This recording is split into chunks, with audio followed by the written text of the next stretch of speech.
Hi hello friends, welcome to Anjani world. Madhu కాలేజీలోకి enter అవ్వగానే రమా విషయం తెలుస్తుంది. మధు రమా దగ్గరికి వెళ్ళి రమేష్ని కలిసి ఏంటి ఇదంతా, ఏం జరుగుతోంది అని అడుగుతుంది. మధుతో రమా మాట్లాడుతూ ఏమోనే మధు, నాకు ఏమీ తెలియట్లేదు. నీతో పాటే నేను కూడా నిన్న ఇంటికి వెళ్ళిపోయాను. పొద్దున్నే పేపర్ చూస్తే న్యూస్ పేపర్ మొత్తం నాది ఋషివర్ధన్ సార్ కలిపిన ఫోటోలే ఉన్నాయి. నాకు ఏం అర్థం కావట్లేదు మధు అని చాలా అమాయకంగా చెప్పింది రమ. ఏవి గ్రూప్ ఆఫ్ ప్రైవేట్ లిమిటెడ్ కంపెనీలో ఆదిత్య క్యాబిన్లో ఆదిత్య సీరియస్గా వర్క్ చేసుకుంటూ ఉన్నాడు. నీలకంఠం ఆదిత్య క్యాబిన్కి వచ్చి ఆదిత్య వైపు చూసి, సార్, కొత్తగా మన కంపెనీలో ఇంటర్న్షిప్ చేయడానికి అప్లికేషన్స్ వేసిన వాళ్ళ లిస్టు సార్ ఇది. భాను మేడం ఆల్రెడీ 12 మందిని సెలెక్ట్ చేసింది. మీరు కూడా ఒకసారి చూసి ఓకే చెప్తే వాళ్ళని ఇంటర్వ్యూకి రమ్మని మెసేజ్ పంపిస్తాను అని అంటాడు నీలకంఠం. ఆదిత్య ఆ ఫైల్ని ఓపెన్ చేసి అందులో మధురిమ, రాఘవయ్య, వసుధ అనే పేర్లను కనపడగానే వాటిపై రెడ్ మార్క్తో రౌండ్ ఆఫ్ చేసి ఈ ఇద్దరి అమ్మాయిల్ని తప్ప మిగిలిన అందరినీ ఇంటర్వ్యూకి రమ్మని మెసేజ్ పంపించండి అని నీలకంఠంతో చెప్పాడు ఆదిత్య. నీలకంఠం సరేనని తిరిగి వెళ్ళిపోతాడు. ఆదిత్యని కలవడానికి విక్రమ్ కూడా ఆదిత్య క్యాబిన్ వైపుకు వస్తున్నాడు. నీలకంఠం చూసుకోకుండా విక్రమ్ని ఢీ కొడతాడు. విక్రమ్ చాలా సీరియస్గా, ఏంటి నీలకంఠం గారు, కొంచెం ముందు వెనక చూసుకొని నడవండి అని అంటాడు. నీలకంఠం విక్రమ్తో సారీ సార్, ఏదో హడావుడిలో మిమ్మల్ని చూసుకోలేదు అని కింద పడ్డ ఫైల్ని తీసుకోబోతుండగా ఆ ఫైల్లో మధురిమ అనే పేరు విక్రమ్కి కనపడుతుంది. విక్రమ్ వెంటనే నీలకంఠం చేతిలో నుండి ఆ ఫైల్ని తీసుకుని మధురిమ, రాఘవయ్య అనే పేరు మీద రెడ్ మార్క్ ఉండడంతో నీలకంఠంని విషయం అడిగి తెలుసుకుని, ఈ అమ్మాయి మా చెల్లెలే నీలకంఠం గారు. ఏవి సార్ అలానే మాట్లాడతారు, మీరు మాత్రం ఈ అమ్మాయికి కూడా మన కంపెనీ నుండి ఇంటర్వ్యూకి రమ్మని మెసేజ్ పంపించండి అని చెప్పాడు విక్రమ్. నీలకంఠం ఆశ్చర్యంగా విక్రమ్ వైపు చూసి, సార్, ఏవి సార్, ఒకసారి నో చెప్పిన తర్వాత మనం ఆ పని చేస్తే సార్కి చాలా కోపం వస్తుంది అని భయంగా అంటాడు నీలకంఠం. అప్పుడే విజయ్ వాళ్ళ దగ్గరికి వస్తాడు.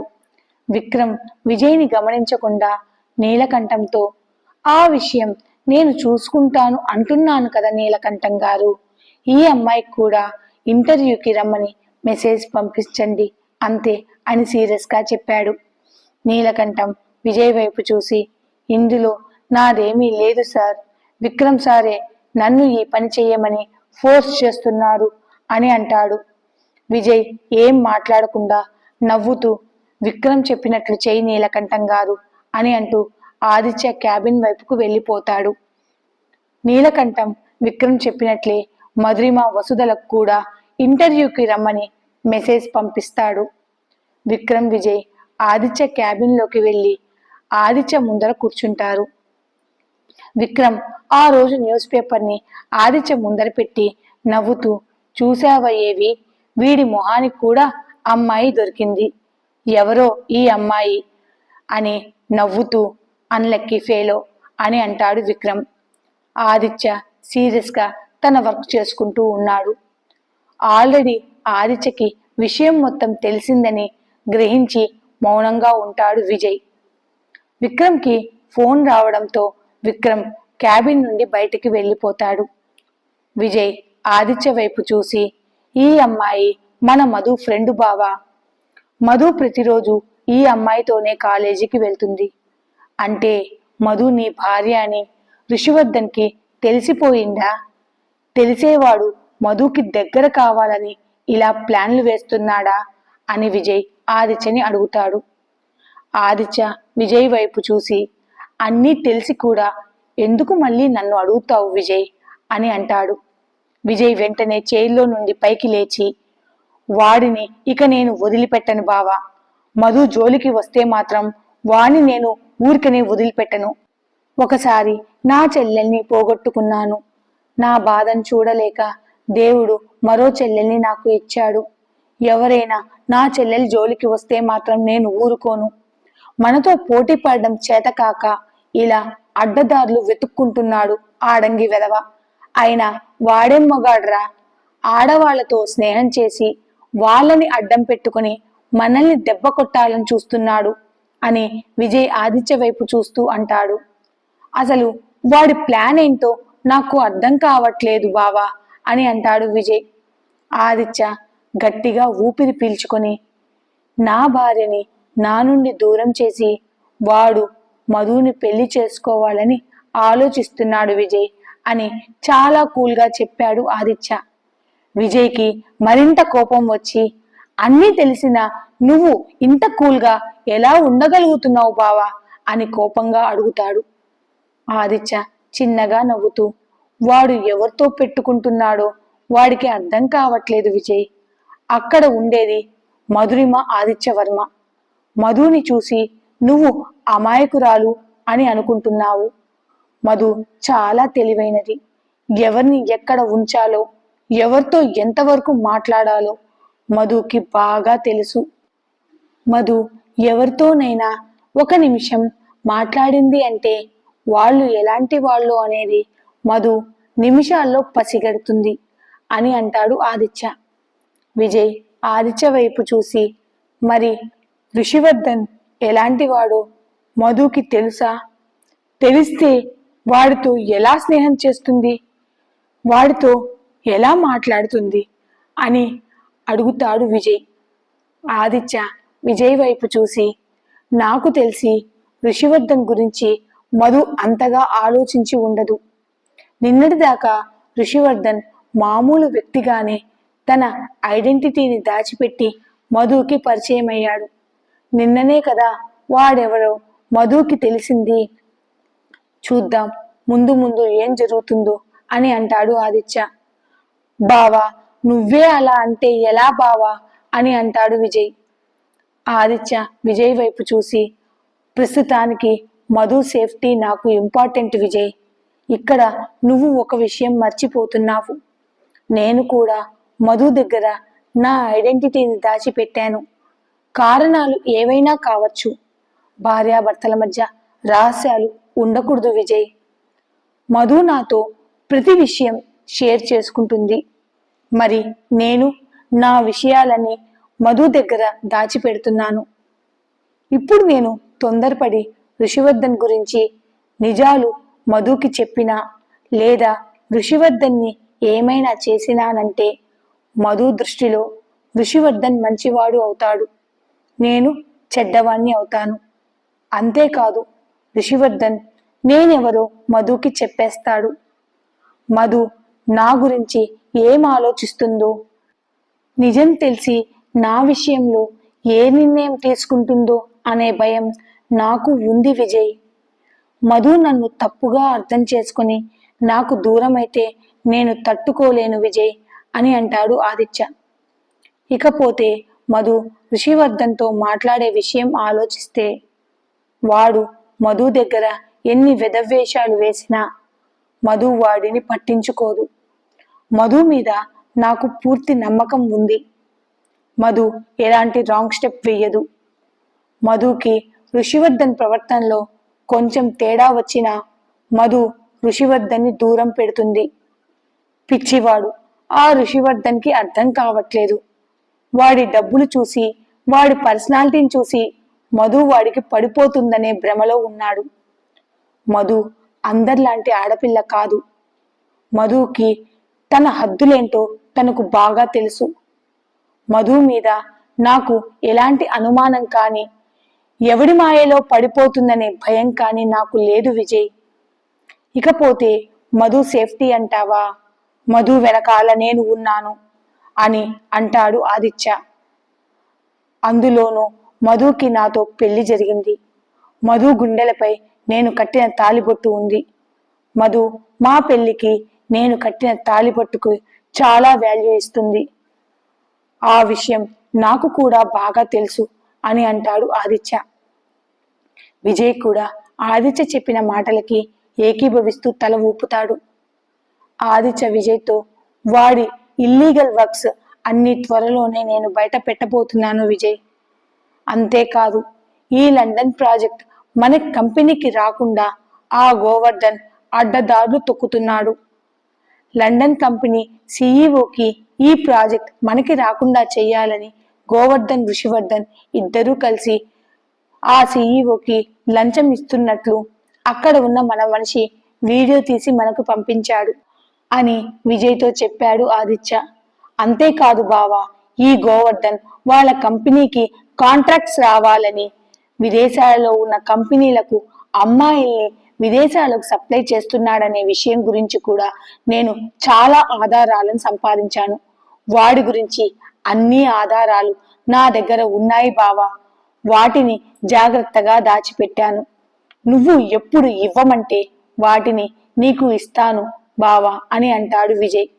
వాడు ఎంతో మంది ఆడపిల్లలను, అడ్డొచ్చిన వాళ్ళను చంపేశాడు. ఆ ఆధారాలు కూడా రాంప్రసాద్ మనకి ఇస్తానన్నాడు అని చెప్పాడు విజయ్. గుడ్ అని అంటాడు ఆదిత్య. ఆ సూర్యవర్ధన్ సామ్రాజ్యాన్ని నేను ఒక 20 రోజుల్లోనే భూస్థాపితం చేయబోతున్నాను విజయ్.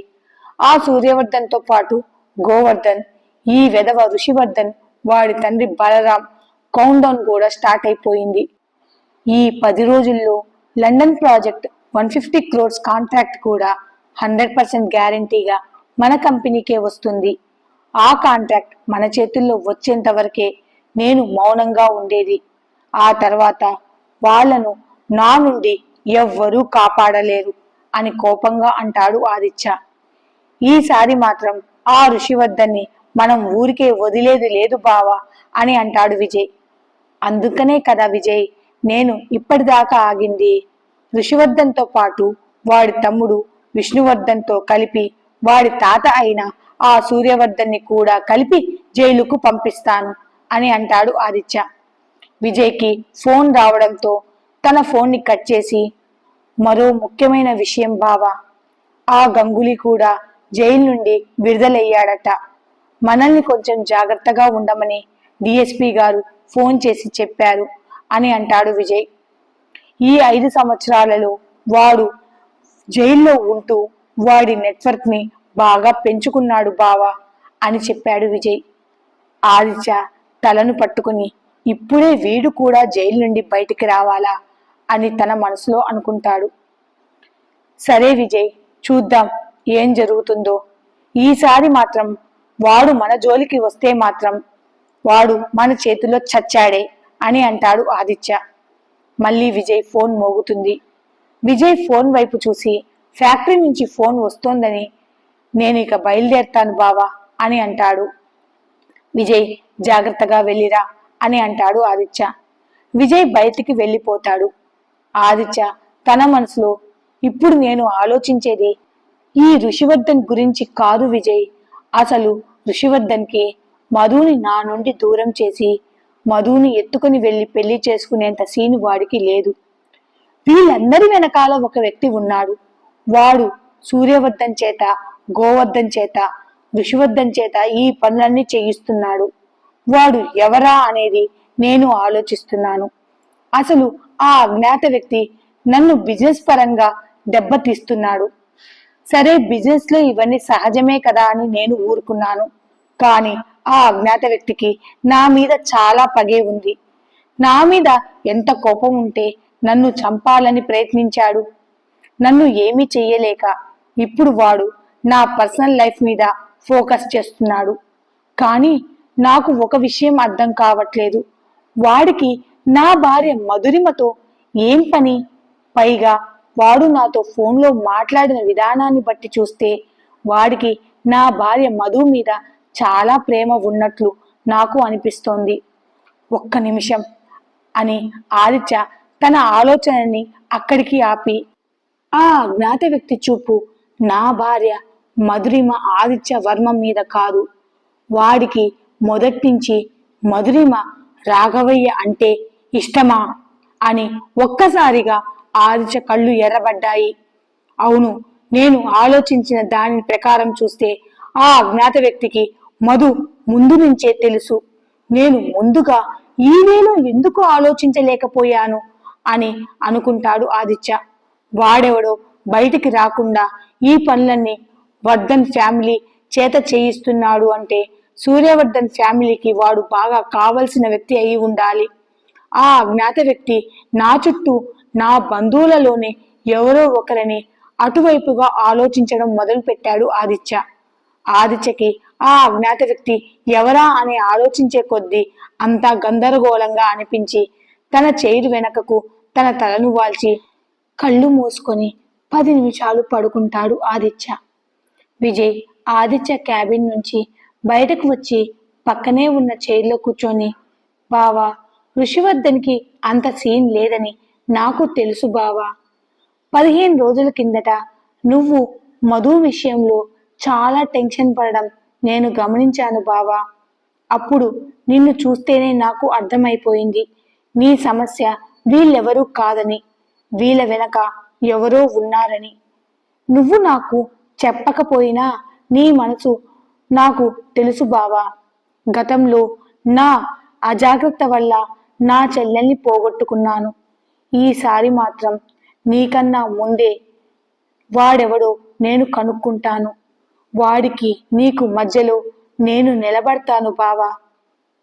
నీకు మధుకి ఎటువంటి ఆపద రానివ్వను బావా అని తన మనసులో అనుకుంటాడు విజయ్. అక్కడ ఊరిలో ప్రతిరోజు సరోజ సంజకి సుధాకర్ని చూసినప్పుడల్లా సుధాకర్ చేస్తున్న పనిని గుర్తుకు రావడంతో సుధాకర్ని అసహించుకుంటూ సుధాకర్ వైపు చూడడమే మానేశారు. సంజకి, సరోజకి, లావణ్యకి ఆ బంగ్లాలో బిజినెస్ నడుపుతున్నారని, ఆ బిజినెస్ కి హెడ్ సుధాకరేనని భ్రమపడతారు అందరూ. సంజ ప్రతిరోజు సుధాకర్ని గమనిస్తూనే ఉంది. సుధాకర్ తన ప్రేమలో భార్గవిని పూర్తిగా ముంచేశాడు. ఇప్పుడు భార్గవి కంటికి సుధాకర్ తప్ప ఇంకెవ్వరూ కనిపించట్లేదు. సుధాకర్ గురించి పొరపాటున ఎవరైనా ఏదైనా విషయం చెప్పినా భార్గవి చెప్పిన వాళ్ళనే తప్పు పడుతోంది. ఇదంతా గమనించిన సంజ ఎలా అయినా సుధాకర్ గురించి భార్గవికి నిజం తెలియాలని గట్టిగా నిర్ణయించుకుంటుంది. ఈ స్టోరీ అప్డేట్ కనుక మీకు నచ్చినట్లయితే please like, share and subscribe. Thanks for watching. కొంచెం సబ్స్క్రైబ్ చేసుకోండి ప్లీజ్.